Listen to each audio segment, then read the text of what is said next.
स्वराज्याची शपथ हा देखावा या ठिकाणी सादर केला जातोय.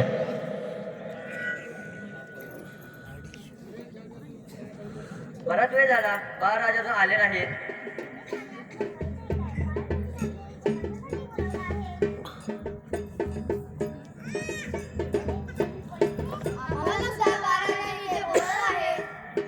आपल्या सर्वांना महाराजांनी ते रायरेश्वराच्या मंदिरात बोलाय. महाराजांच्या नक्कीच काहीतरी मनसुख असणार. जगदंब महाराजे आम्हाला कशासाठी बोलावलाय सांगतो, पण त्याआधी आपण लढाईचा खेळ खेळूया का? चला चला आम्ही तयार आहोत.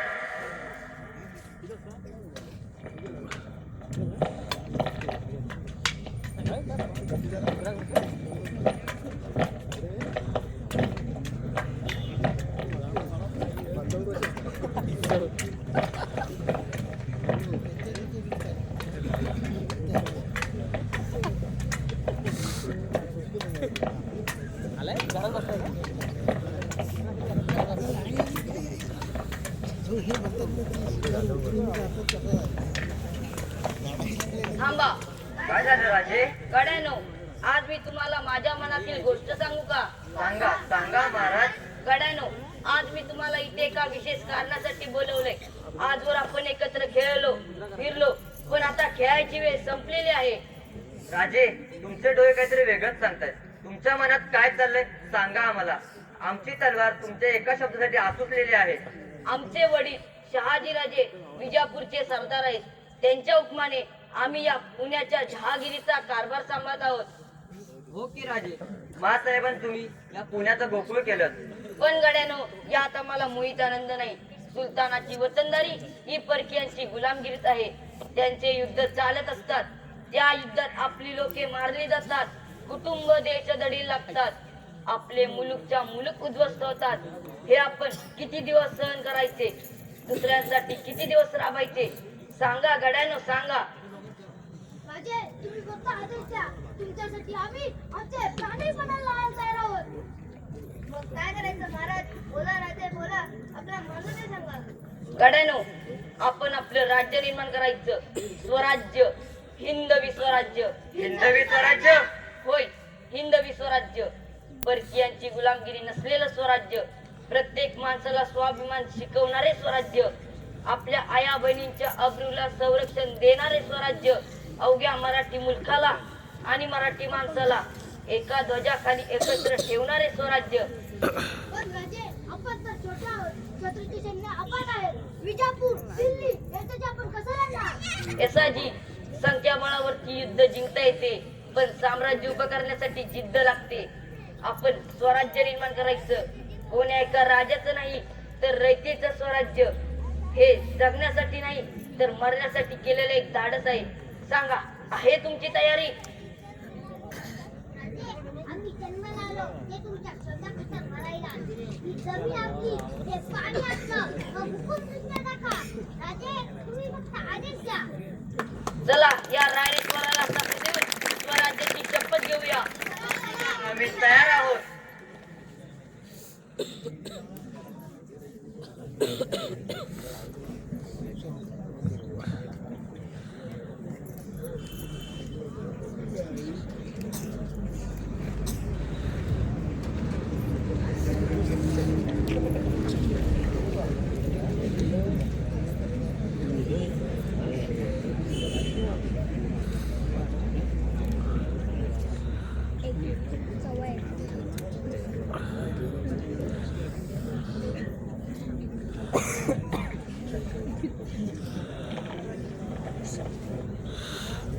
मग घ्या शपथ.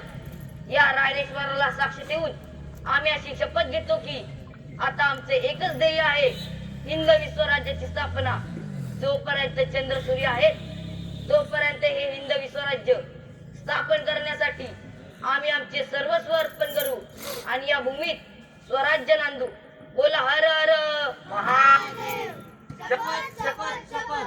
आम्ही आमच्या रक्ताचा शेवटचा थेंब असेपर्यंत स्वराज्यासाठी लढू. बस, आता मागे वळून पाहायचं नाही. आता फक्त एकच ध्येय, हिंदवी स्वराज्य. बोला हर हर महादेव. हर हर महादेव.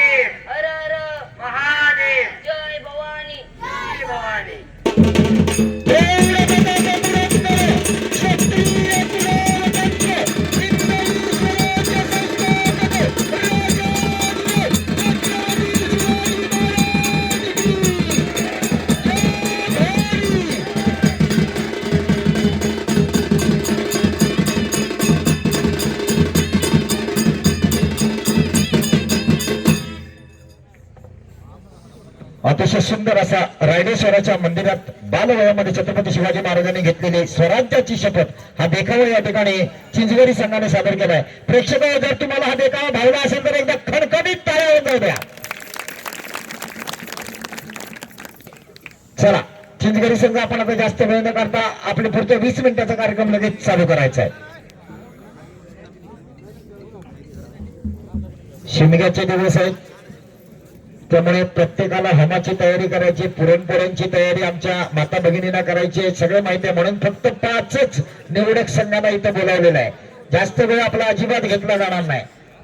5 गुणिले 25 किती मिनिटं होतात बघा, तेवढाच कार्यक्रम होणार आणि त्यानंतर शेवटची फक्त 10 मिनिटं पंचांना रिझल्ट काढायला. सुंदर असा प्रवेश होतोय. सगळ्यात पुढे भागवत धर्माची भगवी पताका दौडानं फडकवणारा निशाणवाला, त्याच्याबरोबर झांजवाला, त्यानंतर 2 ढोल ताशा, पुन्हा 2 ढोल सनई आणि सूर असे हे 9 वाद्य कलाकार. आणि त्यानंतर आता प्रवेश होणार नृत्य कलाकारांचा. चला नागपंचमी झालेली आहे, बघूया चिंचगरी संघाकडून काही फाका घातल्या जातात का, काही वेगळं अजून काही आगळं वेगळं. कारण यावर्षी चिंचगरी संघ पहिल्यांदाच या ठिकाणी या कोंड्याच्या मैदानामध्ये उतरतोय. 2026चा हा चला लवकर कार्यक्रम, अतिशय देखणं नियोजनबद्ध केलेला कार्यक्रम.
अतिशय सुंदर या ठिकाणी खणखणीत असं पहिला प्रवेश होतोय.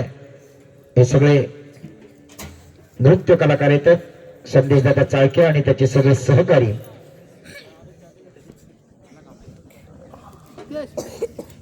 सहा जोड्या 12 कलाकार. Come on start.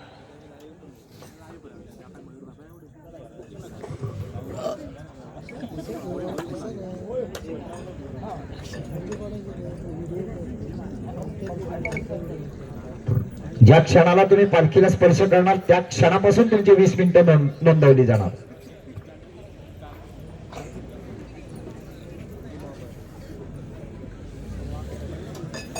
आई सुकाईच्या नावानं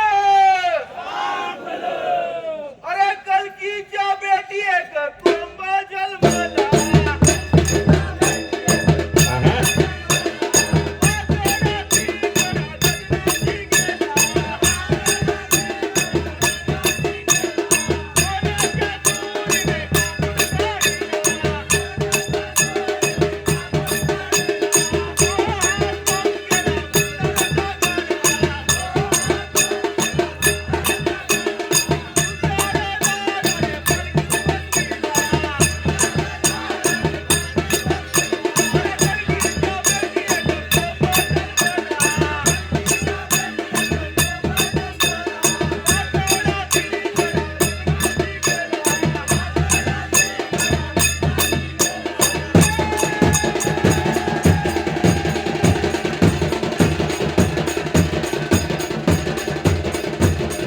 अरे उरा उरा अंबारी उरा आमच्या सुकायला सोन्याचा दुराला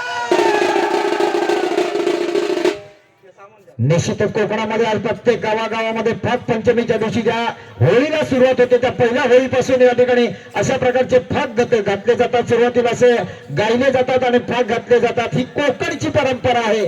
कोकण एकमेव असं प्रांत आहे. मी मगाशी सांगितलं की वर्षातला एक दिवस देव स्वतः पालखी बसून आपल्या भक्ताच्या घरामध्ये आशीर्वाद देत असतो. हे केवळ आणि केवळ कोकणात आहे आणि याच कोकणातली ही परंपरा किंजगरी संघ आता सादर करतोय.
त्याच्यावर अजिबात पालखीला हाताचा स्पर्श नाहीये आणि अगोदर ही पालखी नाचवली जाते. बॅलन्स महत्वाचा आहे, याच्यामध्ये रिस्क आहे. कारण पालखीचा नियम असं सांगतो की पालखी जमिनीला अजिबात लागता कामा नये.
प्रेक्षकांना एकदा चिंचगरी संघासाठी